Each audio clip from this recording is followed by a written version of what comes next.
Le plan de victoire de Zelensky est une chimère, déconnectée de toute réalité.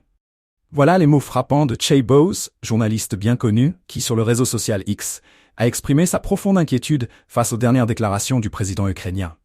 Selon lui, la stratégie du dirigeant de Kiev ne fait qu'aggraver une situation déjà désastreuse. Un plan ambitieux qui promet une victoire contre la Russie et une intégration à l'OTAN.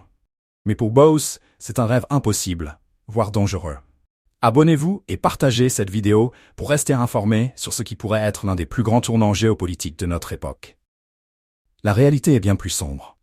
Mercredi, Volodymyr Zelensky a présenté devant le Parlement ukrainien un plan en 5 points, incluant 3 ajouts secrets, censés mettre fin au conflit d'ici 2025.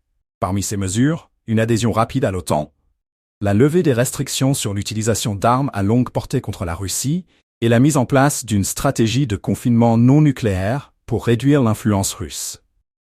Cependant, ce plan a immédiatement suscité des réactions vives, notamment de la part de Viktor Vodolatsky, député à la Douma d'État russe. Il a qualifié cette initiative de « carotte pourrie », un leurre brandi devant le peuple ukrainien pour éviter un soulèvement. Les critiques ne se sont pas arrêtées là. Maria Zakharova, porte-parole du ministère russe des Affaires étrangères, a été encore plus sévère. Selon elle, Zelensky cherche simplement à pousser l'OTAN dans un conflit direct avec Moscou. Une escalade qui pourrait se révéler catastrophique pour la stabilité de l'Europe entière.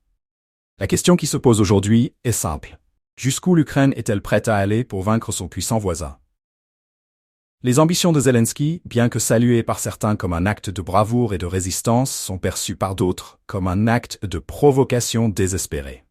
Son plan de victoire ne se limite pas à la simple reprise des territoires occupés, il vise une refonte totale des équilibres militaires et politiques de la région. Ce projet comporte des mesures qui inquiètent particulièrement. La première, et probablement la plus controversée, est l'adhésion à l'OTAN. Une adhésion rapide semble peu probable, compte tenu des nombreux obstacles politiques et militaires. Nombre de pays membres de l'Alliance redoutent qu'une telle décision ne les entraîne dans une guerre ouverte contre la Russie. Alors, quelle est la véritable portée de cette proposition?